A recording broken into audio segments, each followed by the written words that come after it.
to my channel. In today's video, I have some new and exciting fragrances. We have a lot to discuss. So if you want to see some of my new fragrances for fall, please keep watching. I am so excited for this video.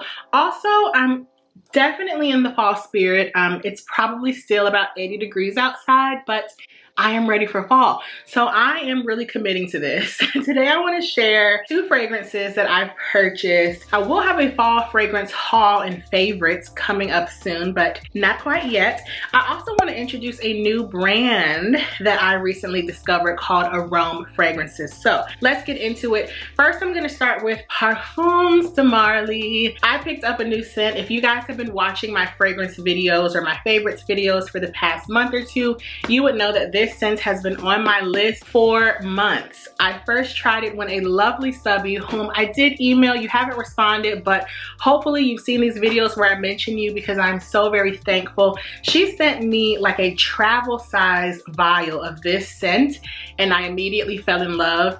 It is my new, just all around favorite scent. So this is Parfums de Marly Meliora. And this is actually my first official Parfums de Marly scent. I do have some dupes, but this is my first official fragrance, so I'm really excited. Let me open the cellophane. I know a lot of you guys hate the sound of it, so one moment. I am so excited, you guys. So here's what the packaging looks like. On the back it says okay, well that's French. It says Parfums de Marly, an elegant and refined fragrance company, renews the splendor of the 18th century through its original concept when the greatest perfumes were created for King Louis XV in tribute to the prestigious horse races he fervently admired and initiated. Good to know. So these fragrances are made in France and what an experience. So this is my first fragrance. This is once again Parfums de Marly Meliora. And here's the bottle. Now Parfums de Marly has some beautiful bottles. I'll pop up a picture on the screen of what some of their different scents look like. This is not my favorite bottle. You guys know that I am really into packaging and marketing and everything of the sort. But the beauty of this scent is the actual scent itself. So I'm gonna pop the fragrance notes on the screen. Oh my gosh. To me, this is Parfums de Marly's women's line. This is like my little secret. It's a very underrated, beautiful, soft, plummy, berry, soft, powdery scent. It is just the most feminine, wearable, everyday scent. I mean, grocery store, work, church, date. You could wear this any day. I would wear this anywhere. I am so excited about this. So here's the bottle, a little close up. Beautiful, beautiful bottle. I mean, Parfums de Marly fragrances, they are just exquisite. Every bottle from the women's line is shaped the same, just the finish of the bottle looks different. Now, this is an underrated fragrance from the line. Not one that I think you need to go out and buy. I'm just gonna be honest. It's not a sexy, heavy hitter. Most of the scents that I tend to love are very sexy and deep and strong and passionate. This is not. This is just a beautiful, soft, very coy, feminine scent. To me, the #1 scent in the women's line is Delina. I think it's an all across the board, really pretty, sparkling rhubarb rose scent that is effervescent and just beautifully feminine. This is a little more subtle, but I think if you have an extensive fragrance collection or if you love a fragrance with similar notes, you would really enjoy this. Like I said, I do have a Delina and a Delina exclusive dupe, so I didn't really want those to be my first fragrances, but I probably will eventually get those. Ooh. Oh my goodness, this is just a beautiful feminine scent. Okay, I'm getting like maybe a little bit of blackcurrant, berries. I smell plum, but there's no plum note in here. It's definitely a berry powdery scent. I always say that this reminds me of Teen Spirit deodorant, if anybody remembers that deodorant from back in the day.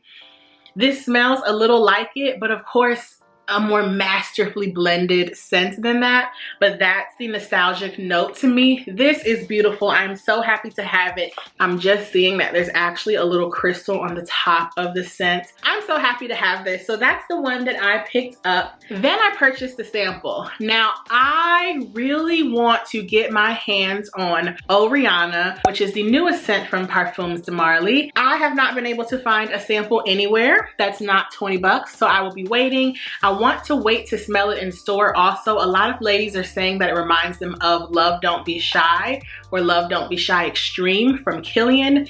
I tried that in Sephora last month and hated it. I think it's the combination of the orange and the marshmallow that's throwing me off. It just smells very juvenile-ish. The bottle, like I told you guys, I'm really into packaging, and however you can market a product and sell it to me, that gets me hooked. So I'm not gonna lie, half of me wants this bottle just to have the bottle, but for the price point of Parfums de Marly scents, I need to love it as well. So I picked up a sample of this, and I was influenced by my babe, the Chic Nurse Life on Instagram. She picked this fragrance up recently. So I got a fragrance sample of Athalia. Athalia is described as boasting an opulent and highly feminine, floral, fruity, musky olfactory signature. Its heart combines powdery iris and delicate orange blossom enveloped in mysterious amber and caressed by white musk. I mean, are you selling me an experience and an essence of a fragrance, or are you selling me a date? I mean, you know, sell me on a scent story. This scent story alone makes me want this fragrance. So I will put the notes across the screen. It says, seductive and attractive, this feminine perfume is one that is the perfect dab regardless of the occasion. So I have tried this scent, but I want you guys to see my first reaction live and in color. Once again, this is Parfums de Marly Athalia. Let's talk about it though. This is white diamonds. This is my grandmother. Now, that's no shade to my grandmother, because my grandmother loves white diamonds, and I don't think that white diamonds is like a nasty scent, but this is white diamonds. If you know white diamonds, you know white diamonds, and white diamonds is not my vibe. So it's definitely a woodsy floral with a little bit of musk, not too heavy on the musk. It's very oriental, which I do not typically like. Yeah, I feel like it's gonna dry down to be a bit more oriental and spicy than floral and woodsy, but right off of first sniff, I hate it. I am definitely not a white diamonds woman. Maybe when I turn 80 or 85, but currently, like, I need something sexy. Like, white diamonds gives me, I'm going to church, I have on my church hat, and I'm fully covered. That is not me, okay? I can tell that it's gonna dry down to be more spicy, more in line with the Bottega Veneta signature fragrance for women. Yeah, it's just not my vibe. We'll revisit her in a few minutes, but right off the bat, those are the two Parfums de Marly scents that I purchased. Well, one scent and then the sample.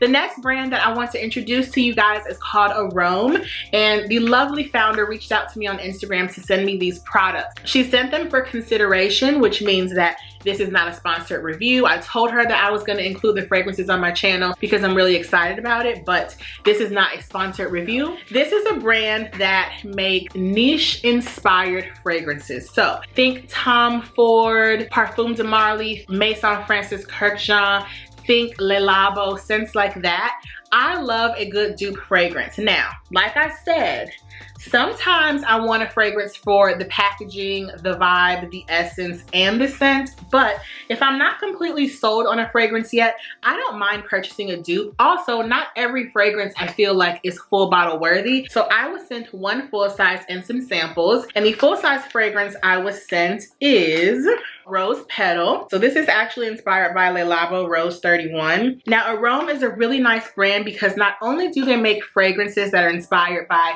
higher priced fragrances, but I believe they have wax melts and candles, which is really interesting because I love a luxury candle, but let's face it, who wants to spend $100 or $200 on a candle if they don't have to? So I really love the whole concept behind this brand, and I think if you're looking to try some scents, maybe you can't get your nose on them because you don't live in the particular market where they're sold, this is a great option. So this is called Rose Petal, and I have tried it, but I'm gonna give you guys my first impression again.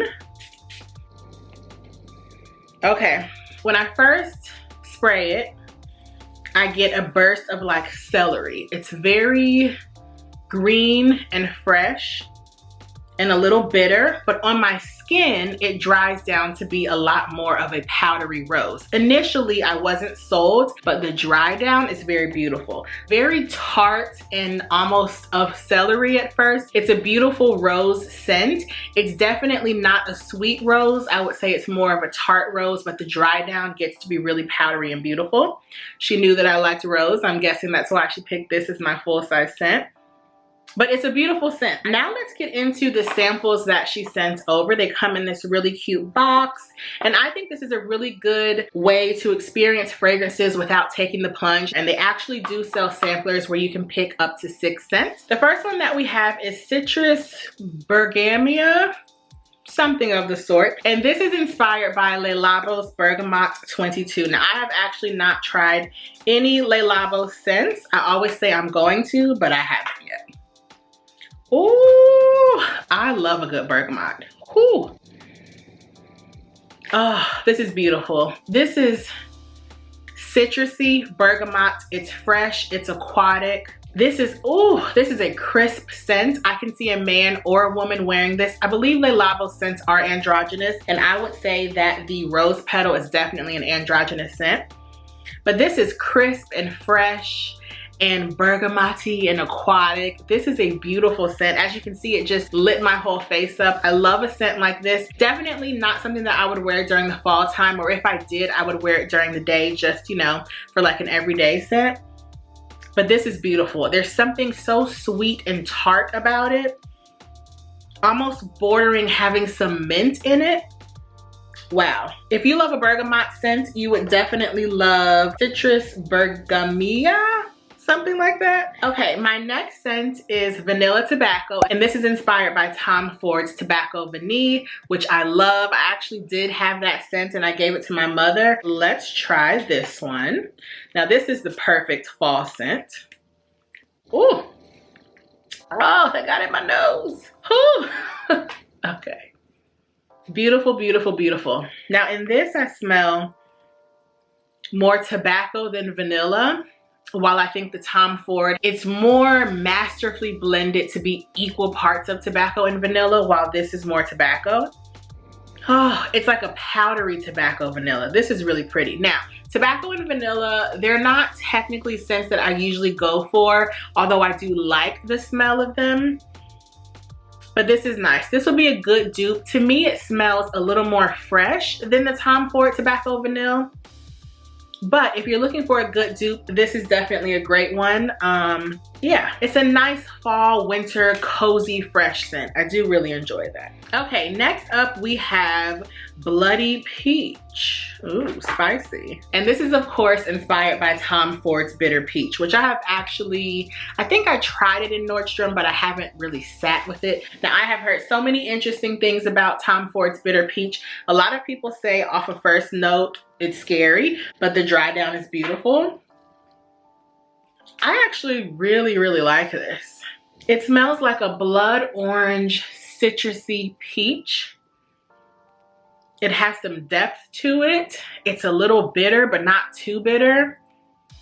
I like this. I can see why it might turn people off though, because it's like, it's not what you expect when we hear peach, but it's like a depthy, powdery, fresh peach. I do like this one. Yeah, it's interesting. So if you're looking for something similar to Tom Ford's Bitter Peach, definitely try Bloody Peach.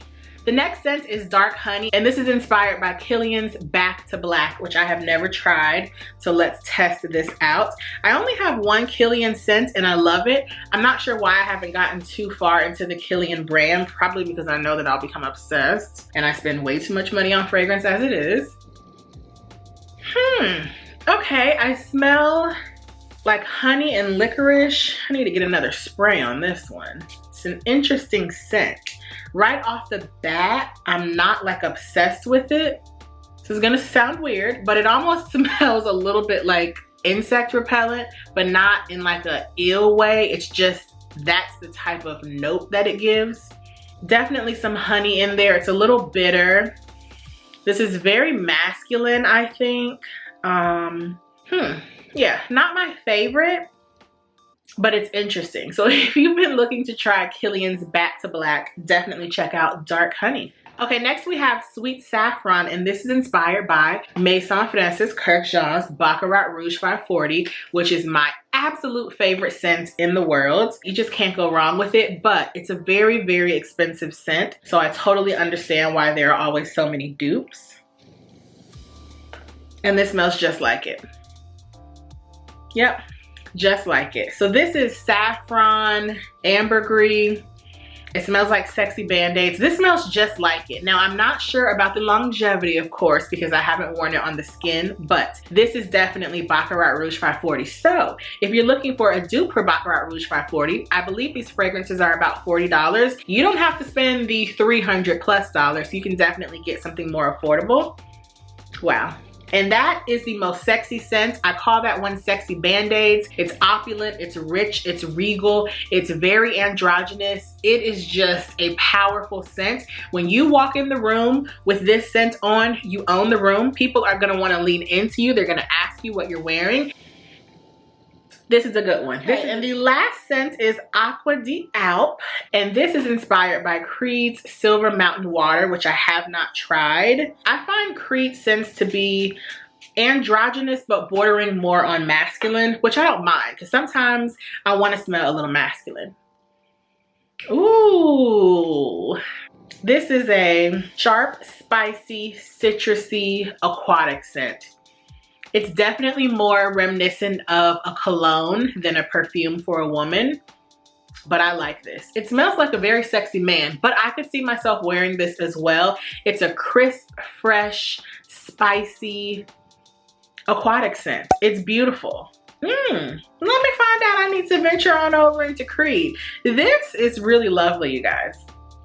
It does smell cologne-y though, so if you don't want to smell like a masculine person, you might not like this one. But depending on how I'm feeling, I love to use juxtaposition when I'm dressing and putting on fragrance. So I would wear this with something really, really feminine and have a masculine scent. I just think that's very sexy. I love this. Once again, this is Acqua di Alp, and it is inspired by Creed's Silver Mountain Water. Okay, you guys, so those are all the scents I have to share with you today. I hope you enjoyed my little first impression and review of Parfums de Marly, of these arome scents. If you are looking for some inspired fragrances, definitely check out Arome. Like I said, they have candles, wax melts, and fragrances. Check out Parfums de Marly as well. Let me know if there are any scents you think I would like based on the ones that I shared today. I love you guys so much for watching, and I'll see you in the next video. Bye.